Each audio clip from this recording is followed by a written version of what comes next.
بسم اللہ الرحمن الرحیم۔ السلام علیکم ناظرین، آپ یوٹیوب اور فیس بک چینل دیکھ رہے ہیں۔ میں رانا عزیر ہوں۔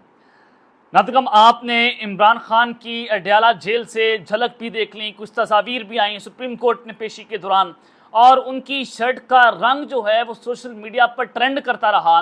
جو وہ شرٹ پہن کر آتے تھے سپریم کورٹ میں لائیو پیشی کے دوران، وہ شرٹ جو ہے وہ پاکستان کی مارکیٹ سے آؤٹ آف سٹاک ہو جاتی تھی۔ یعنی کہ عمران خان کی شرٹ بھی سوشل میڈیا پر ٹرینڈ کرتی رہی۔ تو آج عمران خان کی جیل میں جھلک کے بعد باقاعدہ طور پر آج آواز بھی پوری قوم کو سننے کو مل چکی ہے۔ یعنی کہ آخر وہ ہو چکا ہے جس کا ڈر اور جس کا خدشہ تھا، جس نے اس وقت طاقتور ایوانوں کے اندر لرزہ طاری کر کے رکھ دیا ہے کہ عمران خان کا اڈیالہ جیل سے براہ راست قوم سے خطاب، یہ آڈیو کس نے بنائی ہے، کس نے ریکارڈ کی، آڈیو کس نے لیک کی، ایک بہت بڑا سیکیورٹی فیلئر، ایک بہت بڑا سیکیورٹی لیب آپ اس کو کہیں تو کہنا غلط نہیں ہوگا، کہ جس نے اس وقت طاقتوروں کی دوڑیں لگوا کر رکھتی ہیں۔ ادارے جو ہیں اس وقت حرکت میں آ گئے ہیں کہ جناب یہ آڈیو کس نے ریکارڈ کی، کس نے لیک کی، کہاں سے ہوا، یہ تمام تر ڈیٹیلز آپ کے سامنے آج کے اس ویلاگ میں رکھنے جا رہا ہوں۔ اور وہ جو تقریباً 3 منٹ 20 سیکنڈ کا خطاب ہے، اور وہ خطاب بھی میں آپ کے سامنے رکھوں گا، اور اس کا ہم نے مکمل طور پر پوسٹ مارٹم بھی کرنا ہے، اور آپ کو میں نے سنوانا ہے بلکہ باقاعدہ طور پر، تاکہ آپ کو اندازہ ہو چکے کہ آپ عمران خان صاحب کو کیسا پا رہے ہیں، اس کی باڈی لینگویج کیا ہے، وہ کس طرح سے بات کر رہے ہیں۔ اور پھر جناب فوج نے کپتان کے ساتھ کھڑے ہونے کا اعلان کر دیا ہے۔ یہ بھی ایک بہت بڑی پیش رفت ہوئی ہے اس سارے سیاسی سینیریو کے اندر۔ یہ تمام تر ڈیٹیلز آپ کے سامنے بما حقائق اور بما ثبوت رکھوں گا، لیکن اگر آپ نے چینل کو سبسکرائب نہیں کیا، چینل کو سبسکرائب کر لیں، بیل آئیکن کو دبا دیں، آنے والی تمام تر اپڈیٹس آپ کی خدمت میں بر وقت پیش ہوتی رہیں۔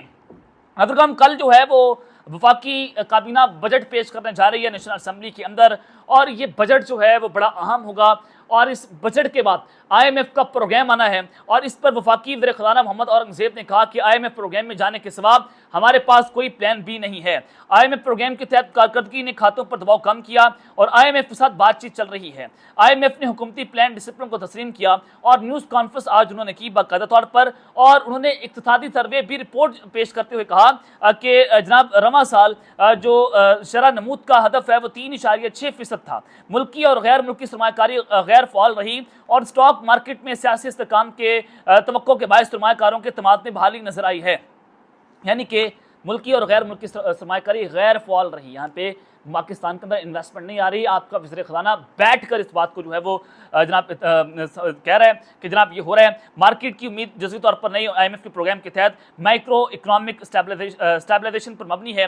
اور جناب جو سب سے امپورٹنٹ بات ہے وہ یہ ہے کہ عمران خان کے دور میں جو ہماری تجارتی جو ساری صورتحال تھی وہ بڑی اہم ہے کہ صنعتی ترقی عمران خان کے دور میں 7% تھی، اب رجیم چینج آپریشن کے بعد یہ صنعتی ترقی اس وقت 1% تک رہ گئی ہے۔ 2021-22 میں 7% تھی، اور 2018-19 کے اندر اب یہ جناب 2023-24 میں 1.21% تک آ گئی ہے۔ اب پاکستان کی اکانومی کی صورتحال یہاں سے اس کا اندازہ لگا سکتے ہیں۔ اور پھر پاکستان سٹیل مل کو سکریپ میں فروخت کرنے کا اندیا آج وفاقی وزیر خزانہ نے دے دیا ہے کہ سٹیل مل میں لوگ بھی بیٹھے ہیں، گیس بھی فراہم کی جا رہی ہے، لیکن مل کے بحال ہونے والے زیرو امکانات ہیں، اور یہ سکریپ میں فروخت ہوگی۔ پاکستان کی جناب اکانومی کی صورتحال دیکھیں کہ عمران خان کو یہ بیانیہ بنا کر نکالا گیا تھا کہ ان کی معیشت کے اوپر توجہ نہیں تھی۔ پاکستان کے DGI لیفٹنٹ جنرل ندیم انجم صاحب نے جنرل بادشاہ کے ساتھ ادارے میں یہ پریس کانفرنس کی تھی کہ ان کا معیشت کے اوپر کوئی رجحان نہیں تھا، ان کا اپوزیشن لیڈر کے خلاف کیا کرنا ہے، اپوزیشن کو کیسے دیوار سے چننا ہے۔ عمران خان صاحب اس کی جانب جو ہے وہ دیکھ رہے تھے، معیشت کو وہ سنبھال نہیں رہے تھے۔ 6% سے اس وقت ملک ترقی کر رہا تھا، 7% ہماری صنعتی ترقی تھی جو آج 1% پر آ گئی ہے۔ اور پاکستان اگر اب یہ آئی ایم ایف پروگرام کے اوپر عمل درآمد کرتا ہے تو ایسا مہنگائی کا جو ہے وہ طوفان آنے والا ہے جس کا آپ تصور نہیں کر سکتے، اور پاکستانیوں کی یہ ہوش اڑا کر رکھ دے گا۔ کیا اس کا سوال کا جواب کون دے گا کہ عمران خان صاحب کے دور میں کیا تھا اور آج کے دور میں کیا ہے؟ کہ اب دوبارہ DGI کی جانب سے کوئی پریس کانفرنس جو ہے وہ کی جائے گی، ایک اہم ترین سوال ہے۔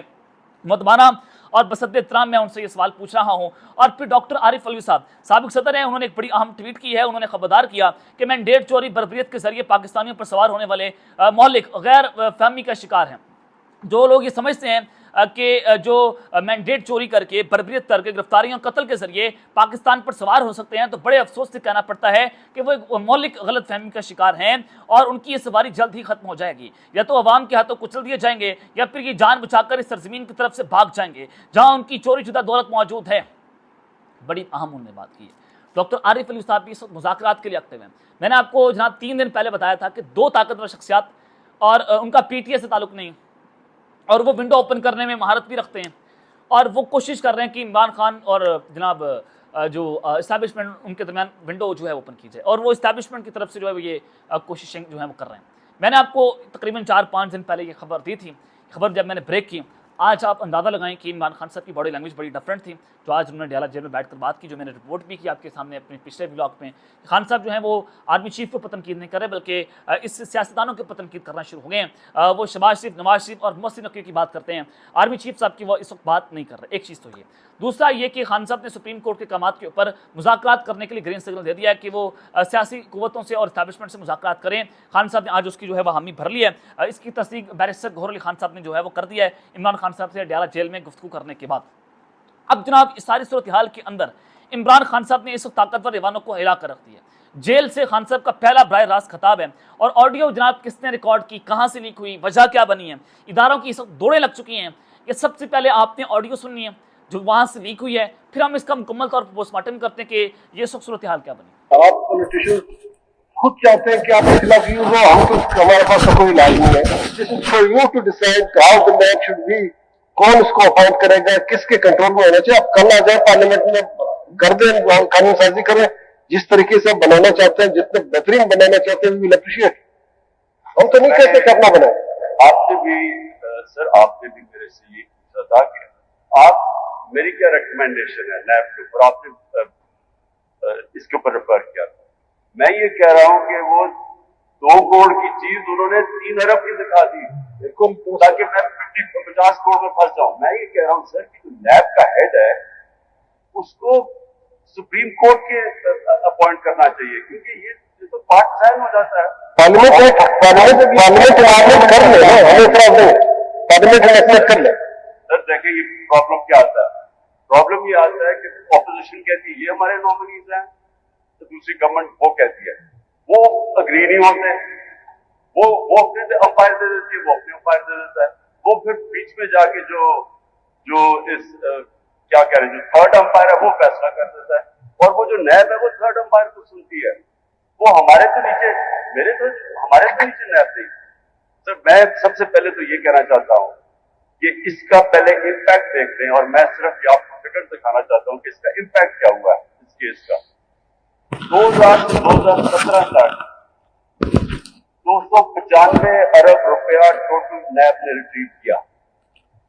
2018 سے 2021 تک 426 ارب روپیہ نیب نے ریٹریو کیا، جو ہمارے 2 اور 3 سال میں 480 ارب روپیہ نیب نے ریٹریو کیا. 23 کے اندر ٹوٹل نیب کے اندر جو پیسہ ہے وہ 3 لاکھ روپیہ، اور 24 کے اندر جو ٹوٹل نیب نے پیسہ ریکور کیا وہ 1 کروڑ 19 لاکھ ہے. اس کا ریزن بتاتا ہوں. اس کا ریزن یہ ہے کہ چونکہ کیس چلتا رہا اور یہ اسٹے تھی، پروسیڈنگ اسٹے تھی، آج تک NAB courts even high courts اس کی کیسز پینڈنگ ہے. وہ اس انتظار میں کہ اس کیس کا فیصلہ ہوگا تو کچھ نہ کچھ ہوگا. جب یہ کیس فیصلہ ہوگا تو کیسز چلیں گے. جو کنوکشن ہوئی ہیں، کنوکشن کے بعد ریکوریز بعد میں ہوگی، وہ اس وقت ہوتی ہے جب سپریم کورٹ سے میٹر فائنل ہو جائے. وہ ایشو یہ ہے، وہ اس کے پھنسے ہوئے. آنریبل سر، میری صرف یہ ہے کہ ہم نے جو یہ سسٹم انہیریٹ کیا پارلیمنٹری ڈیموکریسی، وہ انگلینڈ سے کیا ہے.